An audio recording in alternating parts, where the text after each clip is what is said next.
दिल्ली के छत्रसाल स्टेडियम में गणतंत्र दिवस समारोह का आयोजन किया गया।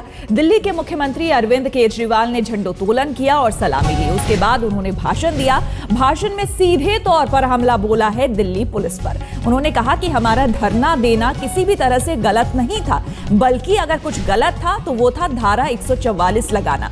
तो सीधे सीधे तौर पर दिल्ली पुलिस पर हमला बोला अरविंद केजरीवाल ने अपने भाषण में। और भी कई बातें उन्होंने कही, लेकिन जो सबसे बड़ी बात, धरने को लेकर कई सवाल चूंकि पिछले दिनों से उठ रहे थे, तमाम विपक्ष की जो पार्टियां हैं वो सवाल उठा रही थी। दिल्ली पुलिस भी एफआईआर दर्ज कर चुकी है इस पूरे मामले में। हालांकि उस एफआईआर में अरविंद केजरीवाल का नाम नहीं है, लेकिन कई धाराओं में एफआईआर दर्ज किया गया है दिल्ली पुलिस की तरफ से, चाहे वो लाउड स्पीकर का इस्तेमाल हो या फिर इस धरने को लेकर और भी कई धाराओं में मामला दर्ज है। इन सब पर जवाब दिया अरविंद केजरीवाल ने और सीधे सीधे दिल्ली पुलिस पर हमला बोला। उन्होंने कहा कि यह हमारा मौलिक अधिकार है और अगर हमने धरना दिया तो वो किसी भी तरह से गलत नहीं और धारा 144 लगाना गलत था। संविधान के अंदर लिखा है राइट टू पीसफुली प्रोटेस्ट, लोगों को शांतिपूर्वक प्रोटेस्ट करने का अधिकार है। अभी थोड़े दिन पहले महिलाओं की सुरक्षा को लेकर मैंने एक धरना दिया। जब मैं और मेरे कैबिनेट के मंत्री हमने ऐलान किया कि हम धरने पे बैठने जा रहे हैं, तो धारा 144 लगा दी गई।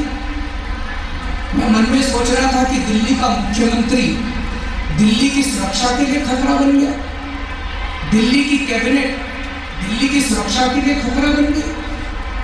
धारा 144 लगाने की क्या जरूरत थी? कुछ लोगों ने कहा कि मैंने असंवैधानिक काम किया, मैंने संविधान के खिलाफ काम किया। मैंने संविधान को कई बार पढ़ा है।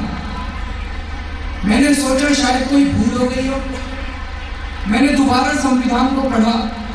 पूरा संविधान पढ़ने के बाद मुझे कहीं नजर नहीं आया जहां संविधान में लिखा हो कि एक मुख्यमंत्री धरना नहीं दे सकता। कहीं नहीं लिखा था। उसमें यह नहीं लिखा था कि एक मुख्यमंत्री जनता के अधिकारों के लिए पीसफुली प्रोटेस्ट नहीं कर सकता। धारा 144 लगाने की क्या जरूरत है? तो संविधान की खिलाफत मैंने नहीं की, संविधान की खिलाफत धारा 144 लगाने वालों ने की। संविधान की खिलाफत तब हुई जब 1600 महिलाओं के साथ बलात्कार हुआ। संविधान की खिलाफत तब हो रही है जब कानून की नजरों में सब लोग बराबर नहीं है। संविधान की खिलाफत तब हो रही है जब दिल्ली की हर महिला अपने आप को सुरक्षित महसूस कर रही है। और उन सभी लोगों के हक के लिए मैं लड़ाई लड़ रहा हूँ। जितना काम मैं सचिवालय में बैठ के कर सकता हूँ उतना सचिवालय में बैठ के करूंगा, लेकिन अगर मुझे जनता के हकों के लिए, महिलाओं की सुरक्षा के लिए सड़क पर उतरना पड़ेगा तो मैं सड़क पर उतरने से भी बिल्कुल नहीं हिचकिचाऊंगा।